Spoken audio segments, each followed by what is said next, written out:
हमें हर कोई समझाता है, अगर लड़ाई हुई है तो बात करो, बात नहीं हो रही है तो कोशिश करो बात करने की, और सारी बातें जो हैं वो बात करने में आप अटक जाती हैं। Hello everyone, I am doctor Parul Singh, your coach for life, and today we are going to understand कि शादी में सभी कहते तो है कि बात करो बात करो, बात करने से ही बात होती है, बात करने से ही लड़ाइयाँ खत्म होती है, लेकिन बात करना जरूरी क्यों है? ऐसा क्यों नहीं हो सकता कि सामने वाला अपने आप समझ जाए कि हम क्या चाहते हैं? या ऐसा क्यों नहीं हो सकता कि बिना बोले ही सब कुछ पता चल जाए? बट ऑब्वियस क्यों नहीं है कि सामने वाला अगर हमसे एक्सपेक्टेशन कर रहा है तो हमारी भी तो कोई एक्सपेक्टेशन हो सकती है। So in this series of today's video हम जो डिस्कस करेंगे वो डिस्कस करेंगे कि बात करना ज़रूरी क्यों है। सबसे पहले तो आप ये समझिए कि कम्युनिकेशन जो है वो किसी भी रिलेशनशिप का, यहाँ तो हम स्पेसिफिकली मैरिटल रिलेशनशिप की बात कर रहे हैं, लेकिन कम्युनिकेशन जो है वो किसी भी रिलेशनशिप का इन बेस। जब तक आप बात नहीं करेंगे तब तक आप एक दूसरे से कनेक्टेड से नहीं करेंगे, क्योंकि बात करने से जब हम एक्सप्रेस करते हैं, जब हम एक दूसरे के पॉइंट ऑफ व्यू को समझते हैं, जब हम एक दूसरे से एक्सप्रेस करते हैं तो वहाँ से आता है आपका इमोशनल कनेक्ट। और जैसे ही इमोशनल कनेक्ट होता है तो हम जो है वो ये समझते हैं कि एक दूसरे से हमारी शुड बीज क्या है, या फिर एक दूसरे से अगर हम बट ऑब्वियस की बात अगर हमने जैसे स्टार्टिंग में करी कि ऑब्वियसली उसको क्यों नहीं समझ में आया, कॉमन सेंस क्यों नहीं है। तो जब हम बात करते हैं, कम्युनिकेट करते हैं, तो वहाँ से जो इमोशनल कनेक्ट बनता है वहाँ से आता है कि हमें ये पता चलता है कि मेरे स्पाउस का शुड बी क्या है, या मेरे स्पाउस का एक्सपेक्टेशंस क्या है मेरे से। तो जब वो एक्सपेक्टेशंस मुझे पता चलती है तो हम वो एक्सपेक्टेशंस तो पूरी नहीं कर सकते, क्योंकि हर किसी की एक्सपेक्टेशंस अलग होती हैं, हर किसी की ऑब्जर्वेशंस अलग होती है, लेकिन कहीं ना कहीं हम ये समझ लेते हैं कि हमारा स्पाउस किस बिलीफ सिस्टम से वर्क कर रहा है, या फिर हमारा स्पाउस की जो ऑब्जर्वेशंस हैं उसके अकॉर्डिंग अगर मैं अपनी ऑब्जर्वेशंस मैच करती हूँ या मैच करता हूँ तो उससे हमारा जो है कनेक्ट जल्दी कैसे हो सकता है, और उससे हमारे रिलेशनशिप में स्मूथनेस कैसे आ सकती है। ये तो आया आपका इमोशनल कनेक्ट का पैटर्न।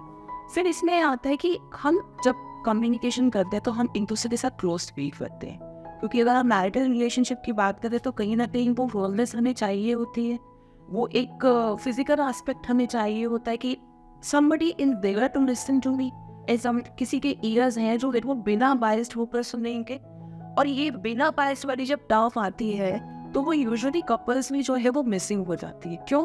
क्योंकि कहीं ना कहीं हम इम्पैक्टेड होते हैं अपनी फैमिली से, कहीं ना कहीं हम इम्पैक्टेड होते हैं जो हमारा एनवायरनमेंट है, कहीं ना कहीं हम इम्पैक्टेड होते हैं जो हमारा अपना चाइल्डहुड कंडीशनिंग है। कि जब हम एक दूसरे के साथ कम्युनिकेट करते हैं, हम एक दूसरे के साथ क्लोज आते हैं उस कम्युनिकेशन में, तो हम उस बायस्ड फैक्टर से ऊपर उठते हैं। और जब हम उस बायस्ड फैक्टर से ऊपर उठते हैं तो हमारी जो कम्युनिकेशन कनेक्टिविटी होती है वो और ज़्यादा अच्छी हो जाती है। तो ये हो गया कि इमोशनल कनेक्ट हुआ, इमोशनल कनेक्ट होने के बाद कम्युनिकेशन कनेक्ट हुआ। अब उसके बाद कम्युनिकेशन क्यों ज़रूरी है? अब तो हमारा कम्युनिकेशन कनेक्ट हो चुका है, क्योंकि कहीं ना कहीं आपने एक दो सीरीज कवर अप कर ली, लेकिन क्या सिर्फ एक या दो कम्युनिकेशन करने से आपका वो लाइफ टाइम का काम चल जाएगा? आप ऐसा तो नहीं करते ना कि you have somewhere prepared the whole food of maybe 1 year or 2 year and stored it in the freezer or maybe the fridge, और आप उसी को निकाल के खाते जा रही हैं। Not possible. सेम वे हमारी शादी में भी कम्युनिकेशन एक ऐसा एस्पेक्ट है जिसको मुझे सबसे इम्पॉर्टेंट एस्पेक्ट है, जिसको कि टाइम टू टाइम तो छोड़िए, डेली एस्पेक्ट पर अपग्रेड होने की ज़रूरत है। क्योंकि जब वो डेली एस्पेक्ट पर अपग्रेड होगा तो आपका जो कनेक्ट बना है, आपका जो इमोशनल कनेक्ट बना है, आपका जो कम्युनिकेशन कनेक्ट बना है, वो टूटे ना नहीं।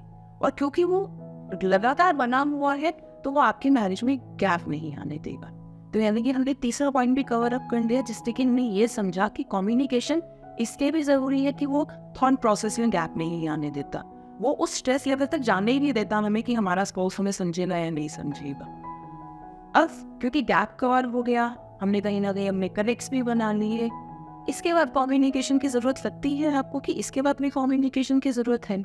तो यस गाइस, इसके बाद भी कम्युनिकेशन की ज़रूरत है, क्योंकि गैप के बाद आता है वो वॉइड जो कि हम अननोइंगली एक दूसरे के वॉइड को फिल कर रहे हैं। That can be the emotional void, that can be the physical void, that can be any void जिससे मेरा स्पाउस जो है वो फंक्शन कर रहा है। तो आप किसी के वॉइड को कम्प्लीटली फिल अप नहीं कर सकते, क्योंकि वो खुद फिल करना है। लेकिन उस वर्ड को अंडरस्टैंड करके आप अपनी हेल्दी बाउंड्रीज क्रिएट कर सकते हैं कि यहाँ पे मुझे अपने आप को प्रोटेक्ट करना है।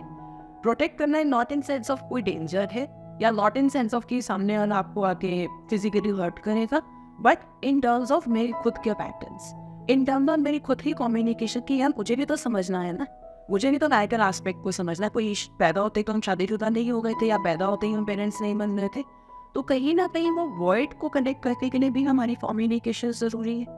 तो गाइस, किसी भी अगर बेस को समझे, यहाँ पे हमने 4 एस्पेक्ट्स को कवर किया है, अगर हम किसी भी बेस को समझे तो मैरिटल एस्पेक्ट में कम्युनिकेशन का होना सबसे बेस माना जाता है।